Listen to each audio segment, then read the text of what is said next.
বৃহস্পতিবার দুপুরে ধর্মনগরে smart meter বাতিল এবং বিদ্যুৎ মাশুল হ্রাস সহ একাধিক দাবিতে বিক্ষোভে সামিল সিপিআইএম। ধর্মনগর মহকুমা কমিটির উদ্যোগে দুপুর 12টার সময় সিপিআইএম জেলা অফিস থেকে বিশাল বিক্ষোভ মিছিল বের হয়।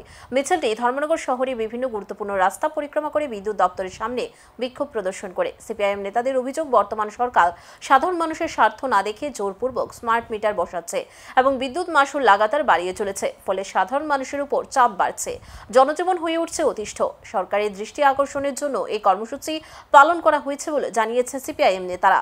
এই বিক্ষোভে উপস্থিত ছিলেন সিপিআইএম ধর্মনগর মহকুমা কমিটির সম্পাদক অভিজিৎ দে, সিপিআইএম নেতা রতন রায়, প্রাক্তন মন্ত্রী বিজিতা নাথ সহ একাধিক সিপিআইএম কর্মী ও সমর্থক। প্রত্যাহার চাইছি, এই স্মার্ট মিটার নামে মানুষের পকেট কাটার নতুন কৌশল প্রত্যাহার চাইছি। এটা যতদিন না হবে আমাদের রাস্তা আন্দোলন চলবে। সেই আন্দোলনে আমরা সকল মানুষকে অনুরোধ করবো, আমি আগেবার বলছি যে যদি মনে করে লাল ঝান্ডা নিয়ে আসলে পরে আপনার বাড়ি আক্রান্ত হবে, আমরা ঝান্ডা রেখে দেবো, সবাই মিলে প্রতিরোধ করতে হবে। না হলে বহুজাতিক কোম্পানির স্বার্থে এই কেন্দ্রের সরকার, রাজ্যের সরকার, যারা ডাবল ইঞ্জিনের সরকার, ত্রিপুরায় তো আবার 3টা ইঞ্জিন একসঙ্গে চলছেন, ট্রিপল ইঞ্জিনের সরকার, গোটা দেশের মানুষকে, গোটা রাজ্যের মানুষকে বোকা বানানোর যে কৌশল নিয়েছেন, এ থেকে বেরিয়ে আসার রাস্তা আমরা চাই।